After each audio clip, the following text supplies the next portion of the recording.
सुनो बाबू, आज का कहानी बहुत ही धमाकेदार है, इसलिए आप कहानी को ध्यान से और अंत तक सुनिएगा। तो चलिए शुरू करते हैं। एक समय की बात है। एक राज्य में राजा राज करता था। उसकी केवल एक आंख थी और एक पैर था। इन कमजोरियों की बाद भी वह एक कुशल, दयालु और बुद्धिमान शासक था। उसके शासन में प्रजा बहुत खुशहाल जीवन व्यतीत कर रही थी। एक दिन राजा अपने महल के गलियारे से टहल रहा था। सहसा उसकी दृष्टि गलियारे की दीवार पर लगे चित्रों पर पड़ी। वे चित्र उसके पूर्वज के थे। उन चित्रों को देख राजा के मन में विचार आया कि भविष्य में जब उसके उत्तराधिकारी महल के उस गलियारे से टहलेंगे तो उन चित्रों को देख अपने पूर्वजों का स्मरण करेंगे। राजा का चित्र अब तक उस दीवार पर नहीं लगा था। अपनी शारीरिक अक्षमताओं के कारण वह नहीं जानता था कि उसका चित्र कैसा दिखेगा, लेकिन उस दिन उसने सोचा कि उसे भी अपना चित्र उस दीवार पर लगवाना चाहिए। अगले दिन उसने अपने राज्य के श्रेष्ठ चित्रकारों को दरबार में आमंत्रित किया। दरबार में उसने घोषणा की कि वह महल में लगवाने के लिए अपना सुंदर चित्र बनवाना चाहता है। जो उसका सुंदर चित्र बना सकता है वह चित्रकार आगे आए। चित्र जैसा बनेगा वैसा ही उस चित्रकार को इनाम दिया जाएगा। दरबार में उपस्थित चित्रकार अपनी कला में निपुण थे, लेकिन राजा की घोषणा सुनने के बाद वे सोचने लगे कि राजा तो काना और लंगड़ा है, ऐसे में उसका सुंदर चित्र कैसे बन पाएगा।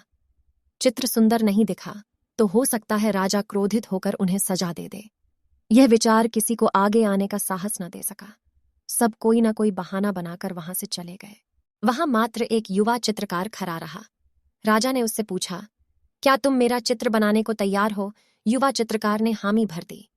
राजा ने उसे अपना चित्र बनाने की आज्ञा दे दी। अगले ही दिन से वह चित्रकार राजा का चित्र बनाने में जुट गया। कुछ दिनों बाद चित्र बनकर तैयार था।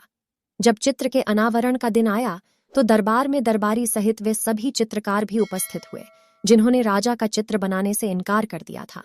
सभी उत्सुकता से चित्र के अनावरण की प्रतीक्षा कर रहे थे।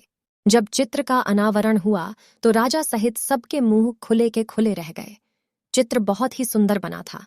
उस चित्र में राजा दोनों तरफ पैर कर घोड़े पर बैठा हुआ था, जिसे एक ओर से चित्रित किया था और उसमें राजा का एक ही पैर नजर आ रहा था। साथ ही राजा धनुष चढ़ाकर एक आंख बंद कर निशाना साध रहा था, जिससे उसके काने होने की कमजोरी छुप गई थी। यह चित्र देख राजा बहुत प्रसन्न हुआ। चित्रकार ने अपनी बुद्धिमत्ता से उसकी अक्षमताओं को छुपाकर एक बहुत सुंदर चित्र बनाया था। राजा ने उसे पुरस्कृत करने के साथ उसे अपने दरबार का मुख्य चित्रकार बना दिया।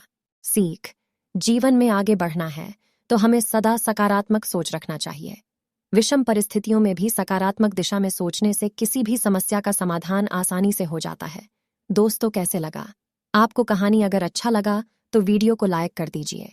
ऐसे ही वीडियो देखने के लिए हमारे क्यूट शिक्षा चैनल को सब्सक्राइब कर दीजिए। मिलते हैं दूसरे वीडियो में।